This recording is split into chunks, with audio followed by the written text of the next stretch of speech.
Israel e Irán vuelven a estar en el centro de la atención mundial y en el medio de denuncias de además complot este fin de semana. El mundo entero observa con atención lo que podría convertirse en una escalada sin precedentes y nos preguntamos si el futuro de Medio Oriente podría decir que pende de un hilo. Imágenes devastadoras de lo que fue este fin de semana en los ataques de Irán contra Israel. Pero para esto vamos a preguntarle a nuestro invitado de hoy que nos acompaña, Gabriel Chocrón. Él es ex portavoz de las Fuerzas de Defensa israelí y además es asesor del gobierno israelí. Gabriel, bienvenido. Entendemos que están en este momento en una situación bastante delicada. Incluso antes de comenzar esta entrevista nos advertías que posiblemente ibas a estar en el refugio y no nos podías atender, pero en las últimas 24 horas Irán ha lanzado 4 toneladas de misiles contra Israel, alcanzando Tel Aviv, Jerusalén y una gran cantidad de ciudades, ¿no?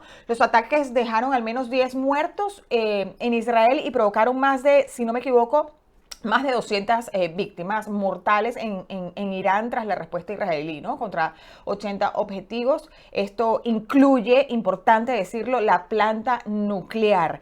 ¿Qué capacidades defensivas, Gabriel, mantiene Israel tras esta cuarta oleada de ataque?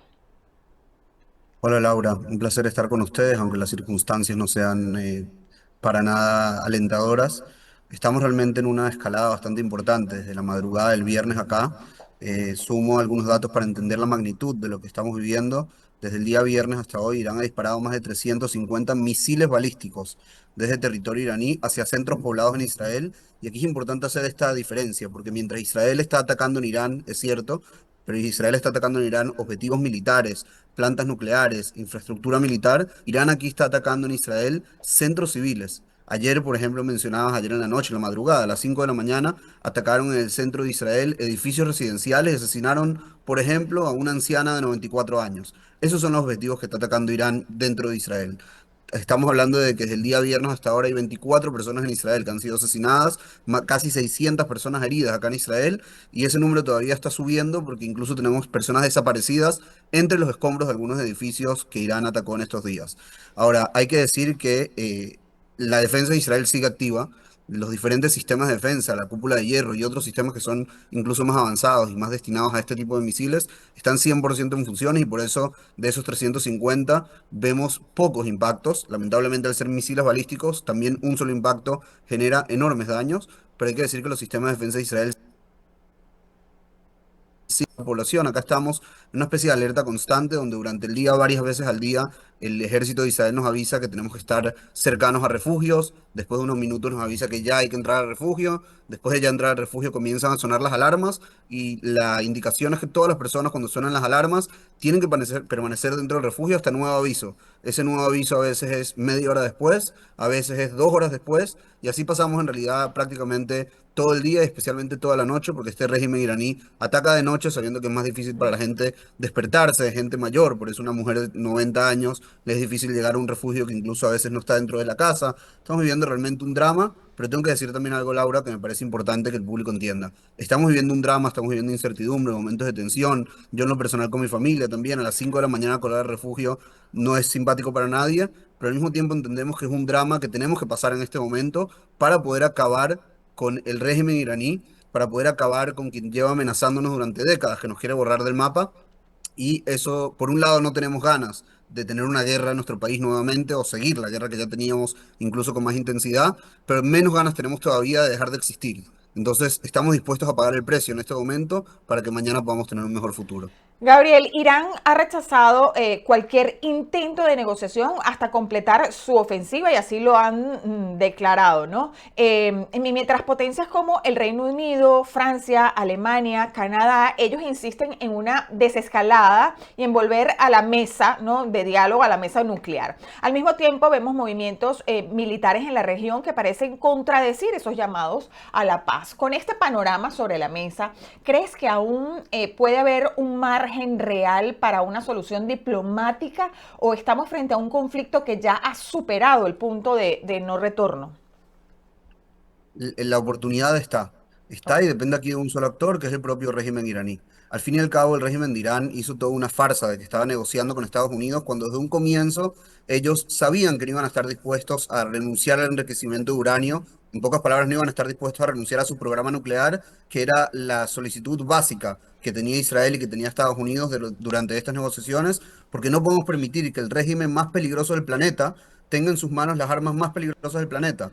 Entonces, para cualquier país del mundo civilizado debe ser inaceptable que el régimen iraní tenga armas nucleares, y el régimen iraní estaba incluso durante las negociaciones con Estados Unidos avanzando en el desarrollo de esas armas nucleares. Ahora, como digo, existe la posibilidad de un acuerdo, pero la condición es muy clara. Si Irán quiere que la guerra termine hoy, igual que nosotros también queremos, la condición es que Irán renuncie al enriquecimiento de uranio, renuncie a su programa nuclear, y de esa forma podamos garantizar la seguridad de los ciudadanos israelíes, y tengo que decirlo también, la seguridad también de los ciudadanos europeos, porque hoy en día Irán tiene misiles balísticos que pueden llegar no solamente acá a Tel Aviv, sino que pueden llegar a las principales capitales de Europa.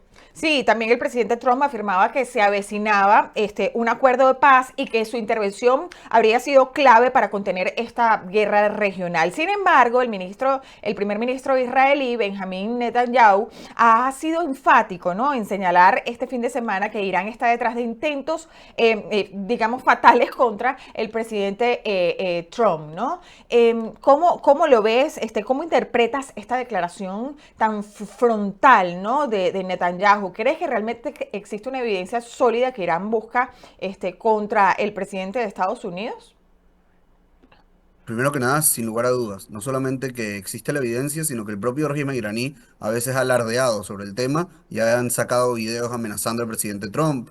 Qué tan cerca o no hayan estado de asesinarlo no es algo que puedo tener, digamos, una certeza, pero sí es real que ellos tienen esta idea. Al fin y al cabo, el régimen de Irán, igual que sus proxies de Hamas, del Hezbollah, ellos dicen la verdad cuando hablan en árabe, cuando hablan en persa, en el caso de Irán. Mm. Es decir, ellos cuando le hablan a su público, ellos dicen realmente lo que piensan. Y es por eso que sabemos que ellos, de forma abierta, llaman a la destrucción de Israel, y tengo que decirlo, llaman también a la destrucción de Estados Unidos. Al mismo tiempo que ellos gritan muerte a Israel, ellos gritan muerte a Estados Unidos. De hecho, el líder supremo de Irán, al Ayatollah Khamenei, hace unos meses le preguntaron por qué gritaban muerte a Estados Unidos, y él decía muy simple, él decía: señores, para nosotros gritar muerte a Estados Unidos no es un eslogan, es una política de Estado. Lo decía él mismo con sus propias palabras. Es decir, ellos dicen abiertamente que ellos quieren que ustedes, Laura, que están de ese lado del mundo, y nosotros que estamos de este lado del mundo, dejemos de estar.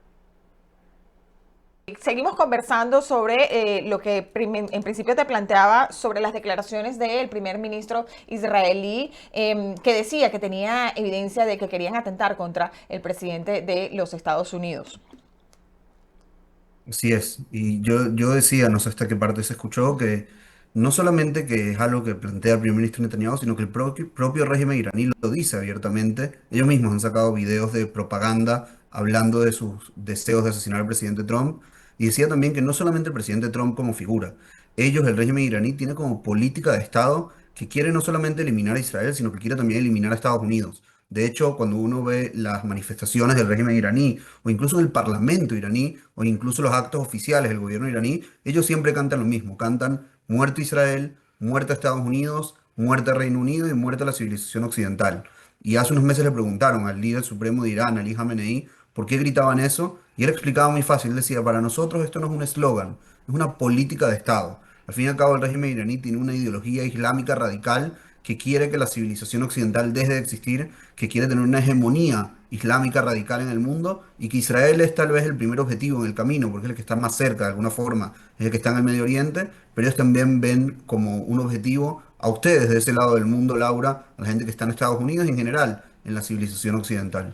Sí, Gabriel, y tenemos que hacer una salvedad aquí porque recordemos que este programa se transmite a través de las redes sociales y lamentablemente hay palabras que son súper delicadas. Esto recordemos que es con fines informativos, esto no tiene ningún otro tipo de finalidad, ¿no? Pero también uno de los grandes temores, Gabriel, y es que la comunidad internacional sobre este conflicto teme que escale y arrastre a países y hasta potencias como Rusia y como China, ¿no?, en el tablero del Medio Oriente. ¿Podría este conflicto encender toda la región? Porque eso sí sería, bueno, ya esto es un grave problema, pero ¿ves una posibilidad, una contención rápida antes de que se desate una guerra regional?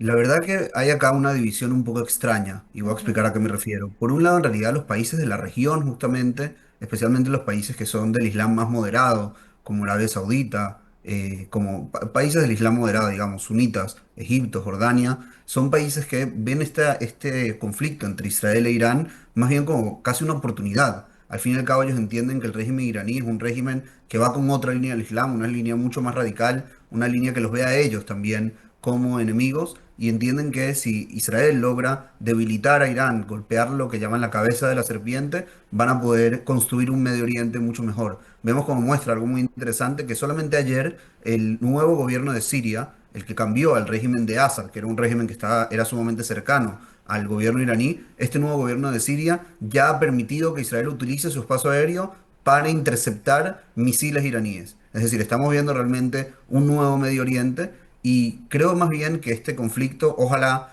se convierta en una oportunidad de pasar la página en el Medio Oriente, dejar de ser una región de conflicto permanente y que aquí lo que reine sean países que quieren trabajar en cooperación, que quieren construir una región que piense más en el futuro que en el pasado y de esa forma poder realmente garantizar la seguridad de todos. Ahora, dicho Ahora, esto, la parte sí. extraña es que hay potencias extranjeras del otro lado del mundo que tienen intereses diferentes. Tú nombrabas a Rusia y a China como parte de esto. Y creo que por otro lado el mundo civilizado tiene que colocarse del lado de Israel. Si entendemos que Rusia y China están de un lado, al parecer el lugar del mundo occidental es exactamente del otro lado y ese es el lado de Israel.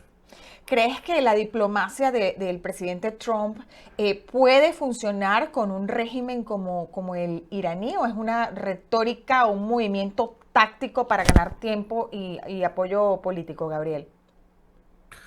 Creo que puede funcionar. Creo que de vuelta la gran prueba la tiene que dar, el gran paso lo tiene que dar el régimen iraní. El régimen iraní es el que tiene que decidir si quiere que esto ocurra por la fuerza o por la paz. Si quiere que ocurra por la fuerza es lo que está ocurriendo ahora y lo que va a seguir ocurriendo en los próximos días. Si esto quiere que ocurra a través de las negociaciones, la vía diplomática, tienen el camino muy simple y el presidente Trump también se lo ha dejado claro. El presidente Trump dice, nosotros no queremos la guerra, nosotros no queremos un conflicto y no es que Israel quiere el conflicto, lo decía antes, nosotros tampoco queremos la guerra, pero menos todavía queremos dejar de existir. Entonces hay acá estas dos opciones y creo que el régimen iraní lo está entendiendo ahora por las malas, como quien dice, en los últimos días y espero que eso pueda llevar también a que por las buenas desmantelen su programa nuclear. Ahora, ¿es posible que este enfrentamiento termine provocando un cambio de régimen en Irán? ¿O puede ser una visión demasiado optimista luego de que vemos noticias, por ejemplo, que han lanzado casi, ya te digo la cifra exacta, 370 misiles balísticos contra Israel? Así es. Respecto al cambio de régimen, hay que decir que ese no es el objetivo de Israel en la guerra. El objetivo de Israel es proteger a sus ciudadanos y al mismo tiempo neutralizar la amenaza del régimen iraní sobre los ciudadanos de Israel y sobre el mundo entero. Ahora, sí es cierto que el régimen iraní, que lleva más de 40 años oprimiendo al pueblo iraní, ahora va a estar más debilitado que nunca y puede ser que el pueblo iraní como pueblo quiera derrocar a ese régimen para acabar con esta desgracia que llevan viviendo desde hace más de 4 décadas. Pero hago la diferenciación en que no es algo en lo que Israel quiere participar, si bien puede que sea un resultado indirecto de lo que está haciendo Israel en estos momentos con el régimen iraní. Gabriel, ¿cuál es la situación actual en este momento? ¿Están en calma? Porque, bueno, afortunadamente podemos hacer esta transmisión en vivo desde Israel contigo, pero ¿cómo está viviendo la gente este conflicto? Bien me decías que ustedes están dispuestos a atravesar esto para que haya paz, ¿no? Pero ¿cómo es el ambiente en este momento en Israel? Un ambiente de mucha tensión, hay que decirlo, no recordamos en la historia de Israel prácticamente imágenes como las que estamos viendo estos días en lo que respecta al daño a la población, edificios totalmente destruidos en el centro del país, en centros sumamente poblados, en ciudades centrales del país. Entonces hay preocupación, por supuesto, casi todas las actividades comerciales están cerradas, no hay colegios para los niños, digamos, estamos en una situación de emergencia, no hay otra forma de describirlo pero al mismo tiempo vemos mucho el espíritu de resiliencia israelí, donde después de que ayer destruyeron un edificio, hoy ya había gente limpiando los escombros y comenzando a pensar cómo iban a reconstruir el lugar. Es decir, estamos realmente con una sociedad bastante resiliente, lamentablemente bastante acostumbrada a estar en guerra, más que nada en los últimos casi 2 años ya, desde aquel fatídico 7 de octubre. El ambiente es raro, el ambiente es tenso, pero con bastante fortaleza. Yo en lo personal, y perdón que incluso hablo personal, pero creo que es importante, para entender, ahorita tenemos a nuestras dos hijas de forma, todas las noches las ponemos a dormir en el refugio antimisiles. Sé que esto puede sonar como una locura para una persona que vive fuera de Israel, pero esa es la realidad que estamos viviendo, donde nuestros hijos tienen que hoy dormir en refugios antimisiles para que mañana podamos dormir tranquilos en este país sin tener un enemigo amenazando nuestras vidas.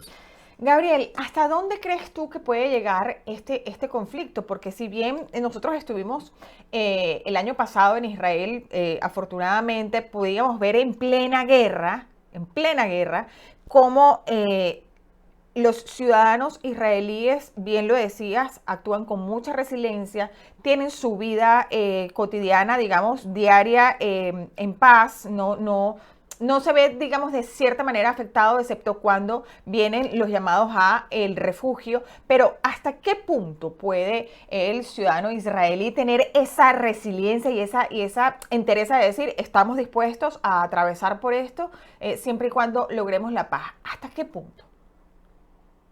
Es una pregunta, ¿cuál va a ser el punto de quiebre? La verdad que es una pregunta compleja, es una pregunta que lo vamos a ver en los próximos días. Yo creo que de acá el gobierno tiene que buscar un equilibrio entre dos cosas. Por un lado, la necesidad operativa y entender en qué punto el ejército de Israel ya logró lo máximo que podía desde el punto de vista operativo. Y hay que decirlo, Israel incluso con esta guerra es prácticamente imposible que pueda acabar con el programa nuclear iraní porque estamos hablando de infraestructuras subterráneas, estamos hablando de que cuando un régimen tiene además la voluntad de seguir haciéndolo, Israel va a ser difícil desde 2.500 kilómetros de distancia que pueda garantizar que más nunca va a haber un programa nuclear iraní. Lo que sí puede lograr Israel es retrasar ese programa nuclear de forma que se retrase la amenaza y al mismo tiempo amedrentar al gobierno iraní, al régimen iraní, de que no persigan ese camino, porque si lo persiguen va a volver a pasar esto, e Israel va a volver a atacar sus infraestructuras militares y miles de millones de dólares que invirtieron en armas y que invirtieron en misiles balísticos y en su programa nuclear. Entonces, en el momento en que el ejército se dé cuenta que no hay lo que hacer desde el punto de vista operativo para seguir retrasando este programa nuclear iraní, creo que tiene que venir de la mano con el momento en que la población israelí ya no puede seguir sufriendo esto, que durante todas las noches estamos en los refugios, con esta incertidumbre, con nuestros niños sin ir a las escuelas, con las actividades económicas paralizadas. Es decir, es un equilibrio bastante frágil, un equilibrio que es difícil encontrar, pero creo que eso se va a ver tal vez en los próximos 5 o 6 días, hasta qué punto está llegando el ejército y cómo sigue la sociedad israelí con tan terribles noticias todos los días. ¿Ves, Gabriel, digamos, una posible reconfiguración de alianzas regionales en caso de que el conflicto continúe en escalando? Por ejemplo, Arabia Saudita. Sin lugar a dudas, sin lugar a dudas, porque hay que entender que Irán tenía en su estrategia, al fin y al cabo, como venimos diciendo, Irán pensaba como estrategia central de lo que es el Medio Oriente, que derrotar a Israel era su forma de conquistar el Medio Oriente, era su forma de sacar al tal vez la otra principal potencia del Medio Oriente, que es una potencia occidental, que es Israel, y construyó alrededor de Israel por años lo que ellos llamaban la doctrina del anillo del fuego. Ellos colocaron proxies terroristas en todas las fronteras de Israel y en sus alrededores, el Hezbollah en el Líbano, el Hamas en la Franja de Gaza, la yihad islámica tanto en Gaza como en Cisjordania, organizaciones como los hutíes en el Yemen. Es decir, construyeron alrededor de Israel todo tipo de proxies que su único objetivo era atacar a Israel y de esa forma llevar al colapso del gobierno israelí, del Estado de Israel como Estado. Y lo que está pasando es que tras casi 600, más de 600 días de guerra, desde aquel 7 de octubre, ya ese anillo de fuego prácticamente no existe. El Hezbollah está sumamente debilitado, el Hamas está sumamente debilitado, los hutíes es cierto que siguen disparando de vez en cuando algún misil a Israel, pero no tienen capacidad de realmente dañar a Israel. El régimen de Assad en Siria cayó. Es decir, todo lo que había construido Irán durante años con miles de millones de dólares en armas, en financiamiento, en entrenamiento, prácticamente se desvaneció y solo queda Irán. Solo queda Irán como la cabeza de la serpiente y creo que si Israel logra dar un golpe suficientemente fuerte a esta cabeza de la serpiente, el Medio Oriente mañana, cuando termine esta operación, puede ser brillante para todos nosotros y lo podamos entender los países de la región finalmente que no estamos aquí para sacarnos unos a otros de nuestras casas, que no estamos aquí para echarnos unos a otros al mar, como dice la retórica árabe desde el año 1948, sino que estamos aquí para trabajar juntos y superar juntos los desafíos que tiene esta región, que son muchos también más allá de los conflictos bélicos, una región Sí. sin agua, con mucha sequía, con poco alimento, es decir, tenemos mucho que hacer juntos y para eso lo primero que tenemos que hacer es sacar del camino a quienes hoy en día no nos permiten trabajar en alianza en esta región. ¿Se está preparando Israel, Gabriel, para una ofensiva mayor? Es una pregunta importante. Creo que también tiene que ver un poco con el equilibrio que estábamos hablando antes. Creo que Irán ha pasado muchas líneas rojas en los últimos días. Es decir, como decíamos antes, mientras Israel está atacando infraestructura militar, instalaciones nucleares, Irán está atacando directamente centros poblados israelíes, e Israel es un país que no va a tolerar ver esas imágenes día tras día. Entonces estoy seguro que si Irán sigue también agravando sus ataques a Israel, sigue atacando centros poblados en Israel, vamos a ver en estos días ataques mucho mayores de Israel también en Irán, haciendo siempre la diferenciación, como siempre decimos, entre lo que es el régimen iraní y lo que es el pueblo iraní. El pueblo iraní es un pueblo milenario, con mucha historia, de hecho una historia que muchas veces fue en conjunto, en cooperación con el pueblo judío y con el Estado de Israel, incluso en sus comienzos. Por eso hacemos esa diferenciación y lo que queremos es acabar con aquellos que quieran acabar con nosotros y que el pueblo iraní también pueda tener un futuro mejor, lejos de la opresión de ese régimen, si así ellos lo deciden. Gabriel, como siempre, es un placer conversar contigo, sobre todo para que nos pongas un poco en contexto de lo que está sucediendo actualmente en Israel. Esto es un conflicto que lamentablemente parece que no se detiene, sigue desarrollándose a minuto. Vemos las noticias como todo parece, ¿no?, en escalada. En las próximas semanas esto, por supuesto, será clave para saber si estamos frente al inicio de una nueva guerra en Medio Oriente o ante una jugada de ajedrez que podría dar paso, como dice el presidente Trump, a una paz inesperada. Esperemos que sea así, porque definitivamente quienes más sufren son los civiles, en este caso en los ataques, como bien decías en el desarrollo de tu análisis. Irán ataca, ¿no?, a civiles, a centros donde sabe que va a haber, incluso de noche, ¿no? Muchísimas gracias por haber estado el día de hoy con nosotros y esperemos que la paz llegue pronto para el pueblo de Israel y sus ciudadanos. Amén. Gracias a ti, Laura, por el espacio, siempre a su disposición.